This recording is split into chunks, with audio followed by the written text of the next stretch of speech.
নমস্কার বন্ধুরা, পম্পা লাইফস্টাইলে আপনাদেরকে স্বাগত জানিয়ে আজকে আবার আমি ভিডিওটা শুরু করছি। তা আপনারা সব কেমন আছেন? আশা করি ভালো আছেন। তা আজকে আপনাদের সামনে চলে এসেছি আমি জামাই ষষ্ঠী স্পেশাল ভিডিও নিয়ে। তা জামাই ষষ্ঠী প্রত্যেক একটা মেয়ে জামাইয়ের কাছে ও শাশুড়িদের কাছে একটা বাঙালিদের একটা উৎসব, আর এটা একটা ঐতিহ্য। তা এই ঐতিহ্যটা যতদিন ধরে রাখা, আপনাদের দাদাভাই একটা কথা বলে যে এখনকার যা দিন পড়েছে মানুষ এই আছে এই নাই।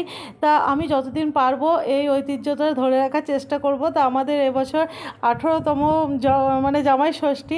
তা যাই হোক, এই দেখো রেডি হয়ে গিয়েছি, এবার বেরিয়ে পড়ছি বাবার বাড়ি যাওয়ার উদ্দেশ্যে।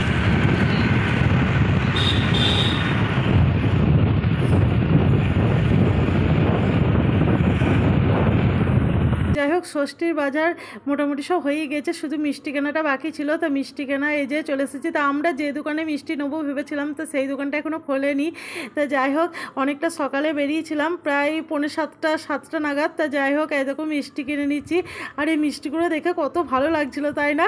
তো সেখান থেকে আমার যে মিষ্টি কটা পছন্দ, তা সেই কটাই নিয়ে নিলাম। তা যাই হোক, এই যে আমরা এবার যাই, তারপর দেখা হচ্ছে। আর এই যে এখন যাচ্ছি ট্রেনে, আমি আর মনা।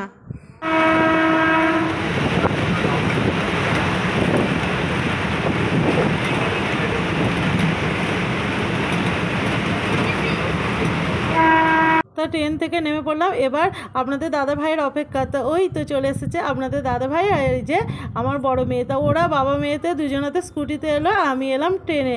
আর মনার মজা দেখো। এই তুই কি যাবি না মামার বাড়ি? আয়। তো বন্ধুরা, এই যে চলে এসেছি বাবার বাড়ির কাছাকাছি। ওই দেখুন বাপি বসে আছে এইখানেতে আমাদের জন্য অপেক্ষায়, এখন বাপির নাতনিরা আসবে। তা যাই হোক, এই যে এবার বাজার যেটা করেছিলাম, তা এই যে শাড়িগুলো নিয়ে এসেছিলাম তা মা কাকিমাদের জন্যে।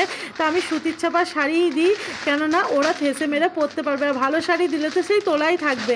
জামাইকে ফোঁটা দেওয়ার ভিডিও সেটা তো শেয়ার করেছি আপনাদের সঙ্গে, এবার আমাকে যে মা ফোঁটা দিচ্ছে তো সেটা একবার শেয়ার করলাম। আর মা দেওয়ার পরে এই যে বড় কাকিমা দিচ্ছে, তারপর দেবে ছোট কাকিমা। আর কি বলতো, বাড়ির একটাই মেয়ে, তো কাকাদেরও মেয়ে নেই, আমি এই বাড়ির একটাই মেয়ে আর 3 ভাই। তো যাই হোক, এই যে এবার আমি আমার মেয়েদেরকে ফোঁটা দিয়ে দিলাম। মাছগুলো ভাজা হবে, আর এই যে মাংস নিয়ে এসেছে, তা এটাও হবে। তাই দেখো মাছগুলো ভাজা হয়ে গিয়েছে, আর এই মাছগুলো এই যে আমরা যে পুকুরটা থেকে ভাগ পাই সেটা থেকেই মাছগুলো। তো এই যে থালা সাজানো হয়ে গিয়েছে, পটল ভাজা, আলু ভাজা, মাছ ভাজা, সাথে লেবু আর মাছের ঝোল, দই আর আমের আচার। আর মাংসটা একবারে তোমাদেরকে গামলা সমেতই দেখিয়ে দিলাম, কেননা পরে তুলেছি তার জন্য। তো যাই হোক, জামাইয়ের খাবার হয়ে গেল, এরপর মেয়ের খাবারটা আমার মায়ের মেয়ের খাবারটা একবার দেখে নাও। এই যে আমার খাবারে ছিল চিড়ে, দুধ, দই, মিষ্টি, আম, কলা, এই ছিল আমার খাবার। আর এই যে গরম গরম ঘুগনি করেছিল মা, তাই এই ঘুগনি খেয়ে তারপরে বেরিয়ে পড়লাম সাজুগুজু করে আমরা বেরু করতে। তা আমরা এখন কোথায় যাচ্ছি বলো তো? তা চলো তোমাদেরকে দেখাই। তো তোমরা এর আগেও আমার এই ভিডিও দেখেছো, এখানে আসা অনেকবারই। তো যাই হোক, আবার তোমাদের সামনে চলে এসেছি। আর কি বলতো, এই সিজনটা এত সুন্দর না, এই সিজনে একবার মনে হয় যেন আমরা বাগান থেকে ঘুরে আসি। তো যাই হোক, দেখো এখন আমরা বাগানে যাচ্ছি, আর যেতে যেতে সবাই মিলে আনন্দ করতে করতে যাচ্ছি। সবাই বলতে শুধু আছে মেজো ভাই, আর 2 ভাই আসেনি। বন্ধুরা, আমি কিন্তু আপনি বেশিরভাগ করে বলতে পারি না, সেই জন্য তোমাদেরকে তুমি আমি করি কথা বলে ফেললাম। যাই হোক, এই ভিডিওর মধ্যে 2টো ভাষা হয়ে গেল, একটা আপনি একটা তুমি। কি বলো তো, তোমাদেরকে খুব নিজের মনে করি, তো সেই জন্য তুমিই বলে ফেলি, বেশিক্ষণ ধরে আপনি বলতে পারি না। তো যাই হোক বন্ধুরা, একটু অ্যাডজাস্ট করে নিও ভিডিওটা। তাই দেখো এখন আমার মেয়ে একটু তোমাদের সঙ্গে কথা বলছে। তা যাই হোক, এই দেখো বাগানের কাছাকাছি খুব চলে এসেছি, আর মনার একটু যেতে অসুবিধাও হচ্ছে। আর কি বলো তো, অনেক ভয়ও লাগছে, চারিদিকে এই যে ঘাস হয়ে গেছে এত। আর যাই হোক বন্ধুরা, চলো, গাছগুলো একটু বড়ও হয়ে গিয়েছে। তা এবার ভেতরে যাই, তারপর তোমাদেরকে দেখাচ্ছি। তাই তোমরা তো আগে আমার ভিডিও দেখেছো, আজ তো আমার নতুন নয় যে তোমাদের কাছে আসা। তা ওই ধারে একটা বাগান ছিল, সেটাও তোমাদেরকে শেয়ার করে নিলাম। আর দেখো আমি আজকে পরেছি আমার মায়ের শাড়ি, সবুজে সবুজে প্রকৃতি এত সুন্দর হয়ে গিয়েছে। কিন্তু কি বলো তো, অনেকটা ভয় লাগছে, এখানে সাপের সাপেরও ভয়।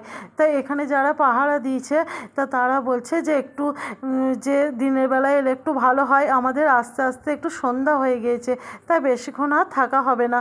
তো এইখানেতে কয়েকটা শর্ট ভিডিও বানালাম আর একটু বড় ভিডিও করলাম, তো তোমাদের কাছে সেগুলো শেয়ার করব। তো যাই হোক, দেখো অন্ধকারটাও নেমে এসেছে আর বাগানের মধ্যে গাছের মধ্যে অন্ধকারটা একটু বেশিই মনে হচ্ছে। তো এখানে তোমাদের দাদাভাই গিয়েছে আম কিনতে। দেখো এইখানে যারা পাহারা দিচ্ছে তাদের কাছ থেকে আম নিয়ে নিচ্ছে।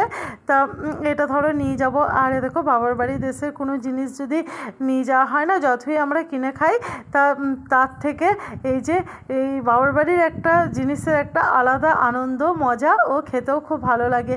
তো যাই হোক, দেখো বাগান থেকে এই আমগুলো নিয়ে এসেছি। তো বন্ধুরা, আজকের ভিডিওটা তোমাদের কেমন লাগলো অবশ্যই কমেন্টে জানিও। তোমরা সবাই ভালো থেকো, সুস্থ থেকো। আবার আসবো অন্য